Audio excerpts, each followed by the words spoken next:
Assalamualaikum warahmatullahi wabarakatuh. Salam damai sejahtera untuk kita semua. Om Swastiastu, Namo Buddhaya, salam kebajikan. Yang saya hormati Bapak Dr. Gufron Abdullah MPD. Yang saya hormati rekan-rekan mahasiswa Pasca Sarjana S2 UPRIS. Perkenalkan, kami dari kelompok 9, terdiri dari 3 orang. Pertama Ahmad Khairun Nasir, kedua Fuad Nasfi Nuhat, dan yang ketiga Dian Retno Murtini Tias. Di sini kami akan memaparkan bab 10 landasan pendidikan tentang memahami filsafat pendidikan. Yang pertama, filsafat dan filsafat pendidikan. Filsafat adalah induk dari semua ilmu.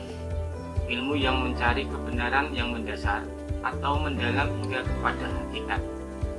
Sehingga filsafat biasa disebut dengan cinta kebenaran atau cinta kebijaksanaan. Dengan demikian, filsafat pendidikan adalah ilmu yang mempelajari pendidikan secara mendasar atau mendalam hingga ditemukan tentang hakikat pendidikan atau substansi pendidikan. Menurut Plato, telah menaruh perhatian terhadap pendidikan. Pendidikan dikaitkan pengetahuan dan kehidupan. Namun demikian, pada mulanya filsafat pendidikan belum merupakan suatu cabang khusus dari filsafat, seperti filsafat ilmu atau filsafat politik. Hakikat teori pendidikan. Menurut pengertian yang paling umum, teori merupakan lawan dari fakta. Menurut Chaplin 2002, mendefinisikan teori sebagai satu prinsip umum yang dirumuskan untuk menjelaskan sekelompok gejala yang berkaitan. Pengertian teori pendidikan adalah teori yang digunakan dalam proses belajar mengajar. Salah satu penerapan teori belajar yang terkenal adalah teori dari John Dewey, yaitu teori learning by doing. Teori belajar ini merupakan subordinat dari teori pendidikan. Filsafat pendidikan. Filsafat pendidikan termasuk cabang filsafat khusus sebagai ilmu pengetahuan terapan, ilmu praktis, yaitu ilmu kerohanian atau kebudayaan, humaniora, ilmu sosial. Objek material filsafat pendidikan adalah manusia, dengan objek formal sebab-sebab terdalam dari pendidikan. Secara lebih rinci, filsafat pendidikan terdiri dari 1. Filsafat praktek pendidikan. 2. Filsafat ilmu pendidikan. Ilmu pendidikan. Pendidikan dalam bahasa Yunani disebut pedagogi, yang bermakna anak yang pergi dan pulang sekolah di antara seorang pelayan. Pelayan yang mengantar dan menjemput anak tersebut disebut pedagogos. Pendidikan dapat disebut sebagai ilmu karena memenuhi syarat-syarat yang dituntut oleh pengetahuan yang ilmiah. Persyaratan itu adalah adanya objek yang diselidiki secara kritis, metodis, dan sistematis. Menurut Brody 1965, sebagaimana dikutip oleh Muhammad Abduzen, berbagai masalah pendidikan dapat dibicarakan pada 4 tingkat pemikiran, yaitu yang pertama tingkat emosional, 2. Tingkat fakta atau informasi, 3. Tingkat eksplanasi atau teori, dan keempat, tingkat filosofis. Filsafat sosial pendidikan. Dalam bukunya yang berjudul The Republic, Plato memberikan suatu teori sosial tentang peran pendidikan. Bagi dia, pendidikan merupakan suatu upaya untuk mempersiapkan elit-elit yang diperlukan untuk memerintah negara yang ideal. Bagi Durkheim, seorang ahli sosiologi, pendidikan merupakan suatu upaya mengintegrasi dan mengkonsolidasi ikatan yang menjamin suatu masyarakat yang stabil. Ada 2 jenis teori sosial, yaitu 1. Teori sosial yang bersifat deskriptif.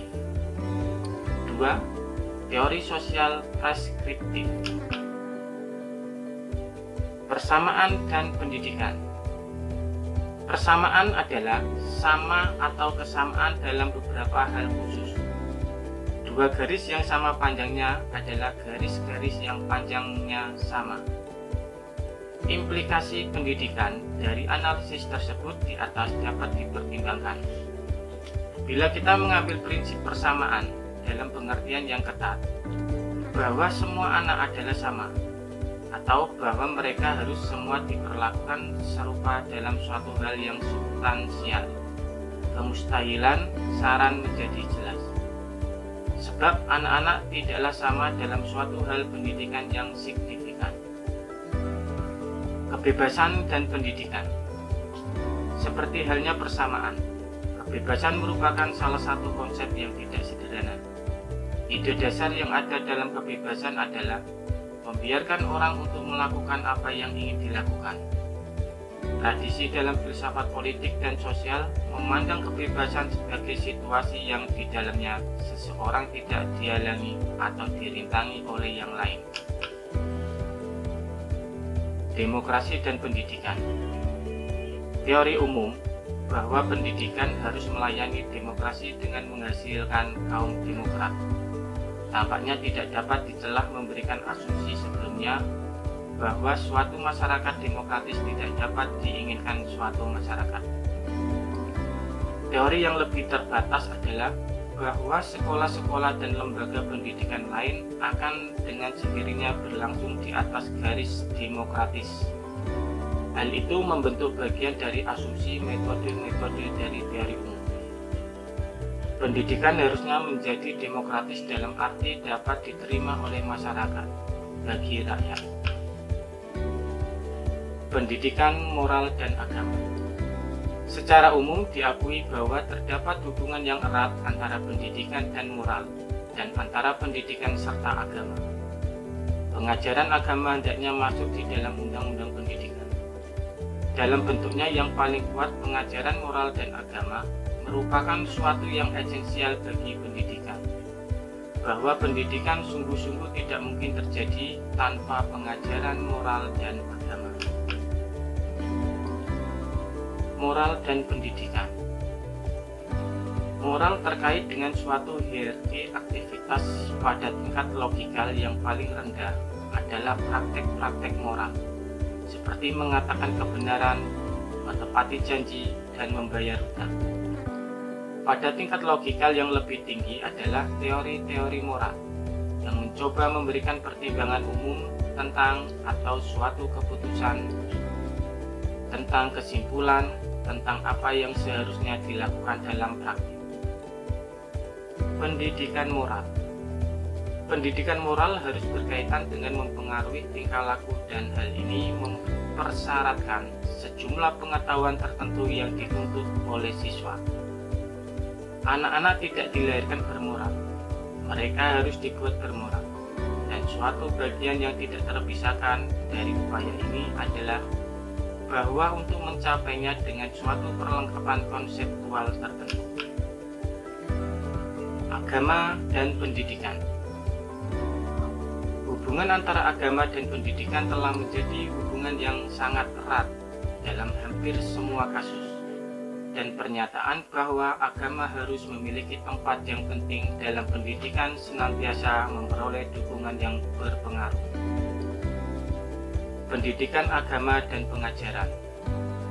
Agama akan memiliki unsur-unsur sejarah dan sosial yang disatukan ke dalamnya, seperti halnya bahan-bahan dari antropologi dan mitologi. Tidak ada alasan mengapa studi sedemikian akan dibatasi pada agama tertentu. Dalam masyarakat multikultural, ada suatu kasus yang bagus bagi suatu bentuk studi agama komparatif, baik dalam basis intelektual maupun sosial.